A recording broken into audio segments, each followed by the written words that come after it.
Bonjour à tous, j'espère que vous allez bien. Alors, bienvenue sur le podcast d'une aide-soignante motivatrice.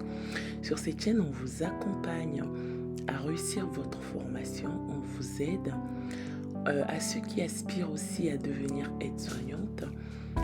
On vous donne les clés pour pouvoir réussir votre entrée à l'école d'aide-soignante. Et à ceux qui travaillent, on vous aide tout simplement à faire le bon choix. On vous aide, on vous accompagne aussi à pouvoir vous imposer dans le monde professionnel. Aujourd'hui, on va parler des facteurs et des causes de risque chez les personnes âgées. Il faut savoir qu'actuellement, vous avez commencé votre bloc 1, module 1 et 2. Vous êtes dans l'accompagnement des actes de la vie quotidienne de la personne. Donc, lorsque on parle de l'accompagnement des actes de la vie quotidienne, on voit tout simplement comment collaborer et cohabiter avec les patients, avec nos aînés, avec les personnes âgées. Donc, aujourd'hui, il faut savoir que les personnes âgées sont des gens qui sont susceptibles à pouvoir faire des chutes. Ce sont des gens qui font des chutes à répétition.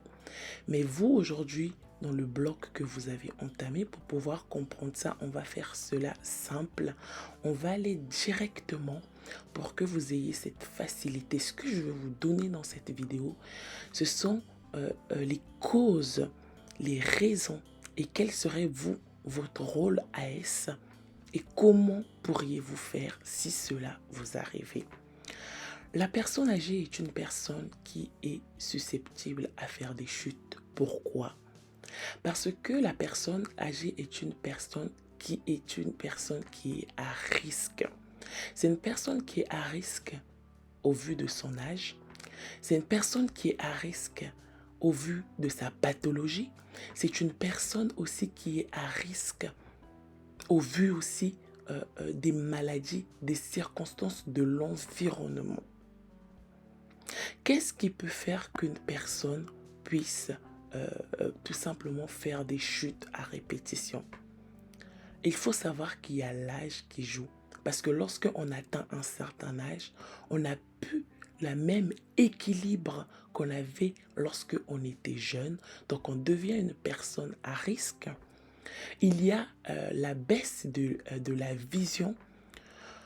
Avec l'âge, on sait que certaines personnes développent tout ce qu'on appelle la DMLA, la cataracte, ce qui baisse leur acuité pour la vue. Donc, ce qui fait que ce sont des gens qui sont susceptibles à risque.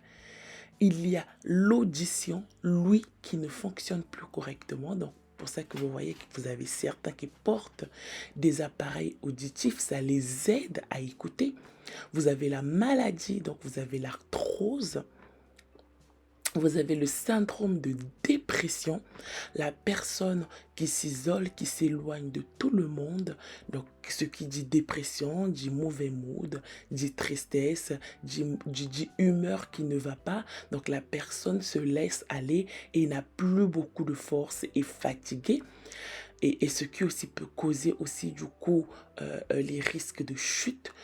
Il y a la dénutrition aussi, parce que quand une personne est dénutrie, la personne n'a plus de force, cette personne est susceptible à développer des maladies, à développer tout simplement les chutes.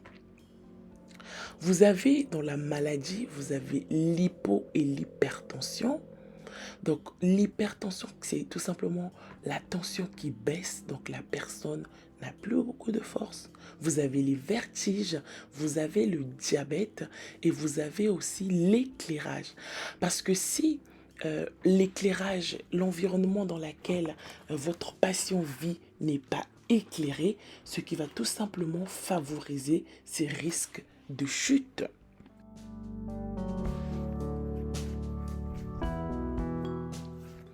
Une fois que je vous ai donné les causes qui peuvent faire que votre patient puisse avoir,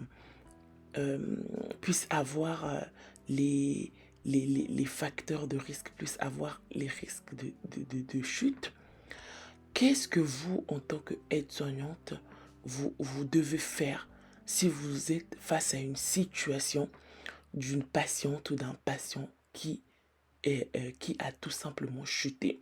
Il faut savoir que dans la première des choses, vous allez rechercher ce qu'on appelle les signes de gravité. C'est quoi les signes de gravité? Les signes de gravité, ce sont ce que vous voyez, vous, de votre apparence de l'extérieur. Donc, une fois que vous avez mis votre patient en sécurité, ce qui dit patient en sécurité, c'est éloigner ce qu'il y a autour de la patiente ou du patient, essayer de couvrir la personne, essayer de communiquer avec la personne, donc en même temps en regardant si la personne ne présente pas des blessures, si la personne ne présente pas des impacts et des bobos, si la personne ne présente pas de saignement, si la personne n'a pas des hématomes bleus, si la personne ne présente pas quelque chose qui vous alerte. Donc, ce que vous faites, c'est que vous couvrez cette personne. Soit vous dites à votre collègue d'appeler l'infirmière, ou soit vous prenez les précautions d'appeler l'infirmière. Mais en aucun cas, vous laissez votre patiente toute seule et vous partez chercher l'alerte. Non, vous devez rester avec votre patiente, vérifier pendant que vous avez appelé l'infirmière, expliquer à l'infirmière ce qui s'est passé. Le temps que l'infirmière passe, vous prenez les constantes, donc vous prenez la tension, vous prenez le pouls, vous prenez la saturation, vous prenez la température, si la personne n'a pas la fièvre, vous prenez toutes ces constantes-là, vous vérifiez son état de conscience, si la personne est en capacité de vous parler, si la personne vous entend, si la personne est en capacité d'attraper votre main, de tenir votre main, de pouvoir tout simplement vous serrer, de pouvoir s'exprimer, de pouvoir s'exprimer. Une fois que vous avez fait toutes ces choses-là, l'infirmière va venir. Elle va faire son travail à elle en tant qu'infirmière. Et vous, suite à ça, ce que vous allez faire la déclaration de chute. Il est important et primordial de faire une déclaration de chute. Vous ne savez pas là où se trouve la feuille, allez demander à l'infirmière, demandez à l'accueil, demandez à vos collègues, demandez à votre cadre de santé, mais vous devez faire cette feuille de chute, elle va vous protéger et aussi pour pouvoir établir le suivi de cette dame. Parce que généralement, ce qui se passe, c'est que lorsqu'une personne âgée fait une chute, elle a maintenant peur de pouvoir refaire une chute à nouveau. Donc, ce qui fait que la personne se laisse aller. La personne a du mal à marcher si la personne marchait. Donc là, c'est là où la dépendance commence parce que la personne se dit qu'elle ne sera pas capable, qu'elle ne va pas y arriver, qu'elle peut tomber, qu'elle peut faire des chutes.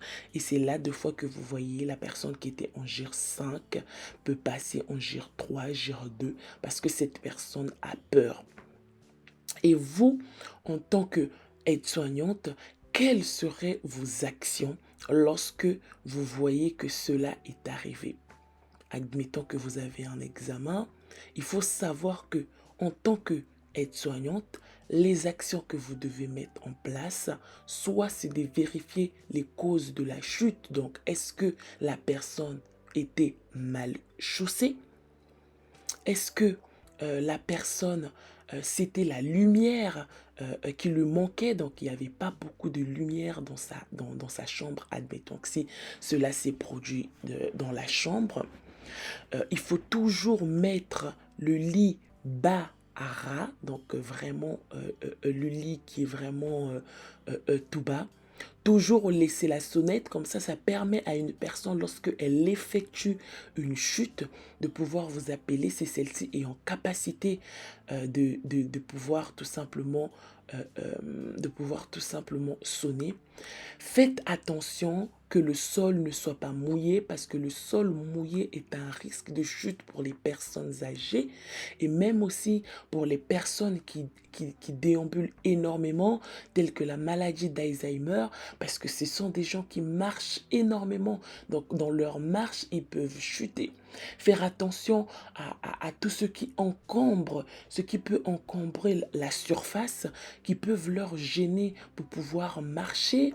Mettre les déambulateurs, la canne à côté si ce sont des gens qui ont du mal à marcher seuls, qui ont besoin d'une aide, leur mettre tout à disposition, bien les hydrater aussi, parce que une personne qui dénutrit est une personne qui est à risque.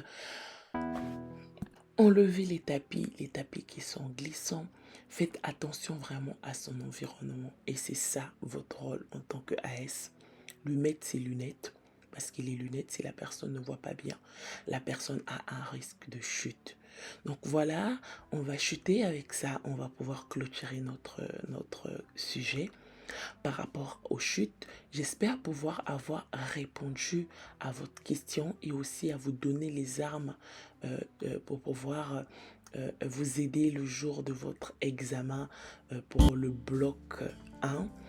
Et aussi, c'est important de savoir, la première des choses, c'est de repérer. Donc, on va parler du repérage, on va parler des signes, les causes et notre action AS. Je vous souhaite une excellente fin de journée. Tout dépend de l'heure que vous me regardez ou une excellente fin de soirée. Au revoir.